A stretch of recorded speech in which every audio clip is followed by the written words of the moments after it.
I'm so excited to be sharing with you the coolest, rarest, most innovative, and in my opinion, very best tabletop role-playing games from my 80s collection. These are the games that kept me busy exploring distant imaginary worlds and helped me develop the game master skills and creativity that still inform my gaming today. So welcome to We Love TTRPGs. My name is Adam, and I've been obsessed with this hobby ever since I purchased my first role-playing game in 1979. That was the Dungeons & Dragons Holmes Basic Edition. I've created a full-length video about that groundbreaking translation of 1974's original D&D, and if you'd like to know more about that, be sure to stick around until the end of this video to catch the link for it and other exciting videos on this channel. Because the name of this channel is We Love TTRPGs, I thought it might be fun to share with you some of my favorite old school tabletop role-playing games. These games were all from a time when the hobby was still quite new and every game creator was experimenting with new ideas and striving for innovations, and they all played a part in laying the foundation for this hobby as it has evolved over the past 45 years since original D&D was introduced in 1974 by Gary Gygax and Dave Arneson. Because there will be full-length videos for all of the games I'm showing you, and because there's so many to cover, I'm not going to go too deep into each game's mechanics, so be sure to look for the expanded videos as I upload them. As of this recording, I've only covered one of the many games on my list here with a full-length video, but each will get its own in the not-too-distant future. So, if this type of content interests you,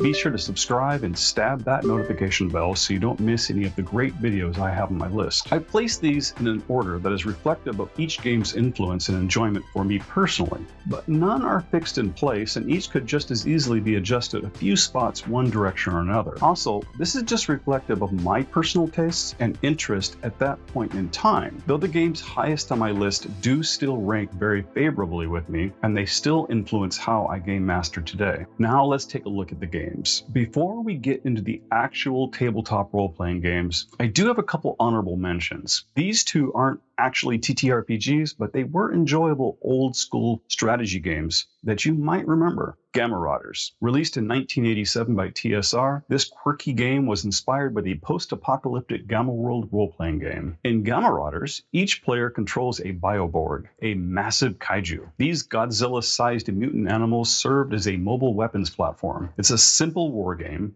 which I assume was made for teens given its simplicity, comical nature, and the short-lived line of DC Comics. There was even a role-playing game version of this called the Very Tiny RPG, which was included in one of the official Gamma Marauders comic books. You can still find PDFs of that online. And much to my surprise, while working on this video, I discovered there's an online version of this game on Steam. Overall, Gamma Marauders is a simple, stupid, and fun game that is undeniably 80s. And if playing a giant penguin roaming across nuclear wastelands interests you, then definitely check it out. The next is called Nuclear Escalation, a 1983 card game published by Flying Buffalo. This was an update to the 1964 Nuclear War card game designed to show how destructive a real nuclear conflict would be. Given what's going on in the world today, I think all of our world leaders should be forced to play this game. It's a very difficult game to win, and many, if not most games, end in total destruction for every player. But unlike a real nuclear war, this game is enjoyable mayhem that was a first of its kind. Now to the tabletop role-playing games. I'm also going to share these with you in descending order, building up to my favorite. My first entry, ranking lowest on my list at number 12, is the Traveler Starter Edition, published in 1983 by Games Designers Workshop. This box set was the fourth revision of the basic rules and offered major updates to the already popular Traveler RPG. Think of it as the Mold Bay basic set for D&D. It was designed to be more accessible and bring new people into the game. And though Traveler is still a very popular game with a loyal fan base, it just never hit with me like the others on my list. It's not a bad game, and I love sci-fi, as you'll see later on my list. I'm glad I have experience running some games with it, and in case you're unfamiliar with Traveler, it's a science fiction role-playing game that was first published in 1977. It uses six-sided dice and a life path style system for character generation. Creating a character involves something of a mini-game where you make choices about your background, roll dice for random results, and either gain new skills, age out, or maybe even die. Because yes, it was entirely possible for your character to die during creation. Often, the further you pushed their background experience, the more likely it would be to end poorly. This process allowed you to begin playing as a very experienced senior citizen using a walker to get around. In 11th place on my list is The Adventures of Indiana Jones role-playing game, created by David Cook and first published in 1984 by TSR. The game is set in the world of Indiana Jones and came out when the films were very popular. It just didn't sell. I attribute this to the fact there wasn't a system for creating your own player character until a year after the game's release, when in 1985 they published the Indiana Jones Judge's Survival Pack, which I didn't even know existed until I was making this video. Prior to that expansion, you were expected to take on the role of an existing character from the movies. Another problem with it was that it lacked a formal system for how much damage you could take or means to determine character death. Instead, these were left to the game's referee. If character creation had been part of the first publication, and they had emphasized creating your own unique character set in the backdrop of fighting Nazis while exploring lost tombs, and if they had made some system for taking damage and dying, the game most certainly would have been popular. I think it could have been a competitor for the Call of Cthulhu. What the game does offer are some interesting chase mechanics, an action most role-playing games have never quite been able to duplicate sufficiently. Trying to recreate the danger, speed, and suspense of a thrilling chase scene as portrayed in the best action films has long been a weak spot for tabletop role-playing games. But when I do a full-length video for this game, we'll discuss its chase mechanics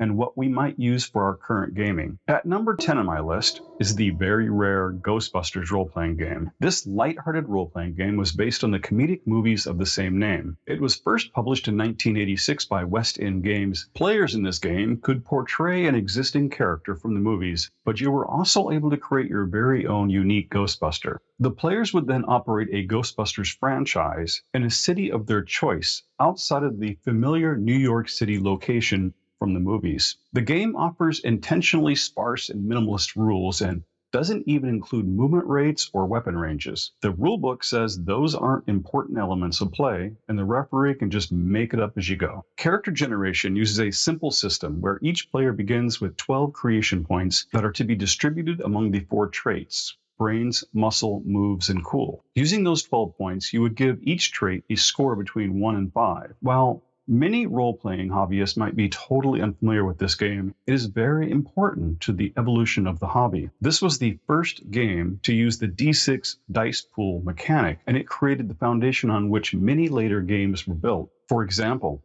the D6 mechanics from Ghostbusters was expanded on for the very successful D6 Star Wars role-playing game by West End Games. At number 9 on my list, we go from busting ghosts to busting gangs with Gangbusters. This historical role-playing game was first published in 1982 by TSR. Gangbusters was really aimed at a more mature audience, as it is primarily concerned with crime in the United States during the 1920s and 1930s. A major emphasis was placed on the violent growth of organized crime during Prohibition, as well as political corruption. Players may assume the role of criminal, law enforcement professional, reporter, or similar occupation relevant to the genre. Creating a character uses the standard system of dice rolls to generate your character's abilities, and then you would choose a profession. In 1990, TSR published a second edition of the game that was mislabeled as the new third edition. Except for minor edits, that version of the game was nearly identical to the first. If this game interests you, an updated and simplified BX version of the game was published in 2019, which is available on DriveThruRPG. I'll have a link in this video's description. Looking at the updated rules, I see they've added more professions, such as paranormal investigators and mystics, which is very appropriate for the era since the spiritualist movement was very strong at that time in Western English-speaking countries. At number 8 on my list is one of the first and thus oldest role-playing games ever published.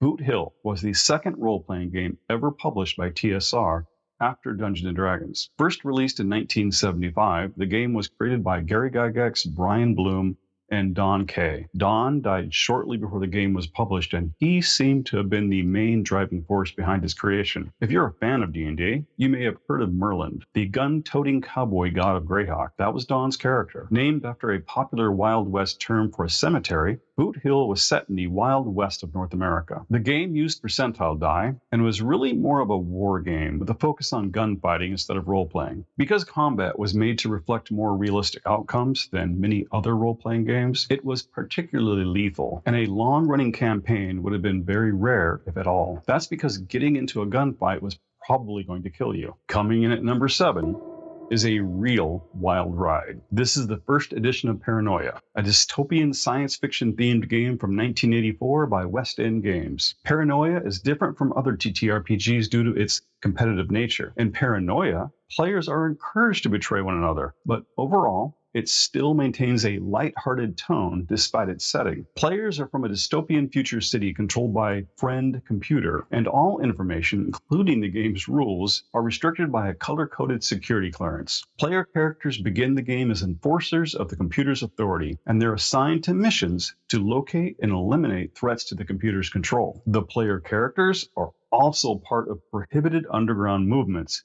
making them a threat to the computer's control, and therefore a target for elimination. Paranoia is fun. Other games are not fun. You must buy Paranoia. Did you ever play the N64 video game GoldenEye from 1997? If so, then you just might enjoy number 6 on my list, the James Bond role-playing game. The espionage spy-themed role-playing game Top Secret by TSR was very popular. It had been first published in 1980, but for me, it wasn't until the 1983 publication of the James Bond TTRPG by Victory Games when I was pulled into the genre. This was the result of my love for those early, though admittedly sexist Bond films. This game requires 6-sided and 10-sided dice. Most rolls are made with percentile die against a success chance table to determine outcomes, and low rolls are desired. A roll of over the success chance is a failure. Much like the Indiana Jones game, the chase mechanics are really good. And at a future date, I'll upload a video specifically on how we can incorporate the ideas from both of them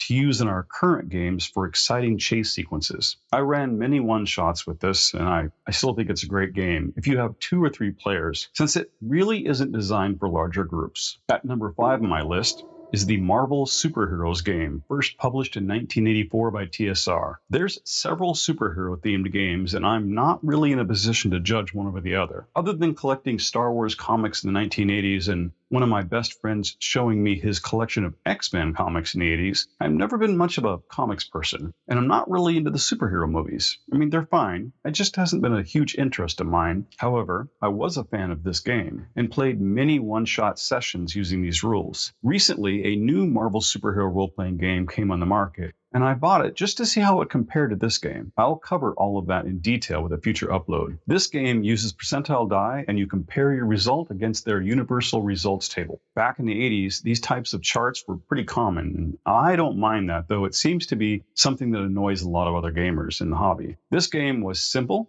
and other than the universal results table, kind of reminds me of how powerful player characters are in 5th edition Dungeons & Dragons. I mean, with 5th edition D&D, maybe we should just all stop pretending characters aren't ultra powerful superheroes and just lean into it. That's why I call 5th edition D&D superhero D&D. And now this list becomes more difficult because every one of the following entries could just as easily be in the top number 1 spot. These next games are all role-playing games that I just passionately still love playing. Next, at number 4 on the list, is a game that is still so much fun and well made, you should immediately grab a free PDF copy online. That's the D6 Star Wars role-playing game by West End Games, first published in 1987. As I mentioned previously, it was based on the D6 mechanics first introduced in the Ghostbusters RPG. This is still the only Star Wars game ever published to capture the speed and intensity of the original trilogy. The first edition is simple and fast-paced, and there were multiple updates, including the first edition rules upgrade and first edition rules companion. While the first edition was enjoyable at the time, I feel the second edition, released in 1992, made a good thing even better. And then, in 1996, the second edition was revised and expanded, which I call their 2.5 edition. Though I was playing the first edition in the 1980s, it was the final 2.5 edition that I would recommend the most, though many do still prefer the original sparse first edition. But right now, you can download the fan-improved version of 2.5 for free. I'll provide a link in this video's description. And all you need to play are 6-sided dice. I would love to explain more about this game, but we'll have to save that for my future full-length video. And number 3 on my list is another game by TSR, the fantastic Star Frontiers role-playing game from 1982. If you are a current fan of Starfinder, then you would have loved Star Frontiers in the 80s. While Pathfinder is an offshoot of D&D, Starfinder was most certainly inspired by Star Frontiers. The rules mechanics are very different, but the whole setting, imagery, and feel of both games are very similar. frankly, if I had the time, I think I'd still be playing this game. It uses 10-sided dice and is a simple system. Now, it's not the same gritty, realistic type of sci-fi game that Traveller tried to reproduce. In 1983, the second box set called Nighthawks was released for spaceship combat. Then in 1985, Zebulon's Guide to Frontier Space was released, which was a precursor to an intended second edition. I really would have liked to have seen the game continue, and had TSR not been so, bad at business, I'm sure it would have done well, offering a good alternative to other space-themed games of the era. The final and most recent official publication of Star Frontiers comes from D20 Modern and its supplement D20 Future by Wizards of the Coast. And if you look for Star Frontiers, a word of caution. There's apparently some knockoff attempt called Star Frontiers New Genesis by a newly formed TSR that, according to numerous online sources, allegedly contains some pretty offensive racist content. From what I've read, if it is accurate reporting, it's really, really disgusting and should be avoided at all costs. So don't confuse it with the actual beloved 80s or early 2000s Wizards of the Coast versions of the game. Additionally, that revamped, allegedly white supremacist TSR may not even be around anymore, according to some online sources. I'm not about promoting negativity or wasting time complaining about stupid people. That would just take up way too much valuable time, so I really haven't dug too deep into any of that. And now we're down to the final two, both of which I do still play. And the number 2 position, we have Gamma World by James Ward, who also created Metamorphosis Alpha. I previously uploaded a full-length video about first edition Gamma World, and I will eventually make videos covering all of the editions. The first edition was published in 1978, the second in 1983, and the third in 1986. I began playing with the second edition, which is really just an overhauled version of the first. Third edition faced a lot of criticism because of how different it was from the previous two. In third edition, used the action control table, a color-coded chart that was used to determine success and to what degree. The chart was essentially the same mechanic used for the Marvel Superheroes game. Gamma World is a fun game where players explore and fight for survival in a gonzo post-apocalyptic world filled with all manner of dangers, from robots, mutants, and hazards, in a radioactive wasteland. The version I currently play is a retro clone by Goodman Games called Mutant Crawl Classics. While all the extra dice is cumbersome and not really my idea of great game design, we play through a virtual tabletop, so the dice thing hasn't been an issue. I do see, though, how some might find the dice thing a little gimmicky and annoying. Frankly, if Goodman Games released a second edition of both Dungeon Crawl Classics and Mutant Crawl Classics, I'd like to see them simplify the dice requirements, but that's a topic for another time. Okay, before we talk about the final and top entry on my list, I want to mention a couple of things. The Shadowrun RPG, and it deserves an honorable mention. It's a good game with a creative theme, but I just never played it in the 80s. Secondly, Call of Cthulhu was first published in 1981, but it isn't on this list. And that's a shame, because it too is such a great game. I really love and highly recommend it. I inject Lovecraftian horror into my current games, but unfortunately, I didn't own or play the Call of Cthulhu role-playing game until it was in its 5th edition, which wasn't released until 1992, so that's why it doesn't appear here on my top 80s TTRPGs list. The game that introduced me to Cthulhu is on my list at number 1, and it was Errol Otis's captivating illustrations from the first edition Advanced Dungeons & Dragons Deities and Demigods. So of course, number 1 on my list is Dungeons & Dragons, specifically Advanced Dungeons & Dragons, both first and second edition. I've been playing D&D since at least 1980. With the exception of that game we're supposed to call 4th edition, I've been a huge fan. AD&D was gritty, dark, brutal, and as I still remember one girl in high school saying, "I don't understand why you like that. It's recreational homework. How can that be fun?" There's a lot of other role-playing games from the late 70s and 80s. RuneQuest was first published in 1978. Stormbringer Fantasy Role-Playing was first published in 1981. The Warhammer RPG was from 1983. The Chill RPG was first published in 1984. And Battletech came out in 1984. These are just some of the prominent examples. The 80s were such a spectacular time for role-playing games. And as I said at the start of this video, every game on this list will get a full-length video, much like my Holmes Basic D&D and my first edition Gumrolled videos. So if this content interests you, please remember to subscribe and hit that notification bell so you don't miss my future uploads. I will have links to more videos at the end of this one, so stick around. And as always, I'm your host, Atten, here at We Love TTRPGs. I am so grateful for your support by liking this video, and letting me know in the comments if you've played any of these games. And there were still other games I could have included here. What do you wish I had included? And thanks again for being a supporter of the channel. Without you, these videos wouldn't be possible. Thank you so much, and I'll see you in the next video.